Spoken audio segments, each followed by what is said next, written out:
Hi friends, ಎಲ್ಲರೂ ಹೇಗಿದ್ದೀರಾ? ಶ್ರೀರಾಮನ ಪಟ್ಟಾಭಿಷೇಕದ ನಂತರ ಸುಗ್ರೀವ ವಿಭೀಷಣ ಜೊತೆಗೆ ಎಲ್ಲರೂ ಹೊರಟೋಗ್ತಾರೆ.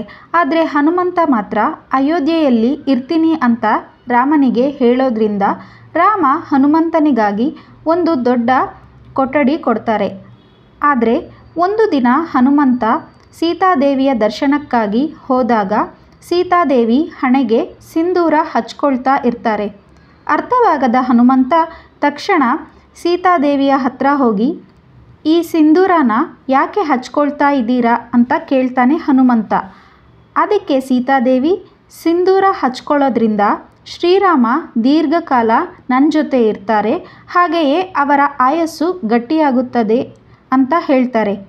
ಇನ್ನು ತಕ್ಷಣ ಹನುಮಂತ ಕೆಲಸದವರನ್ನು ಕರೆದು ರಾಶಿಯಷ್ಟು ಸಿಂಧೂರ ತಂದು ಅವರ ಕೊಠಡಿಯಲ್ಲಿ ಇಡೋಕೆ ಹೇಳ್ತಾರೆ. ಕೆಲಸದವರು ಮೂಟೆಯಲ್ಲಿದ್ದ ಸಿಂಧೂರವನ್ನು ಕೆಳಗೆ ಹಾಕ್ತಿದ್ರೆ ಹನುಮಂತ ಶರೀರಕ್ಕೆ ಎಣ್ಣೆ ಹಾಕ್ಕೊಂಡು ಆ ಸಿಂಧೂರಕ್ಕೆ ಧುಮುಕುತ್ತಾರೆ.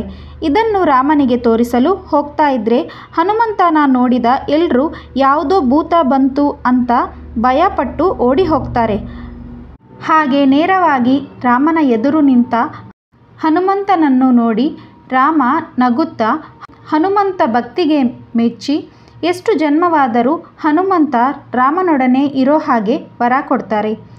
ಈ ವಿಡಿಯೋ ನಿಮಗೆ ಇಷ್ಟ ಆದರೆ ವಿಡಿಯೋನ ಲೈಕ್ ಮಾಡಿ, ಶೇರ್ ಮಾಡಿ, ನಮ್ಮ ಚಾನಲ್ನ ಸಬ್ಸ್ಕ್ರೈಬ್ ಮಾಡ್ಕೊಳ್ಳಿ. Thank you for watching.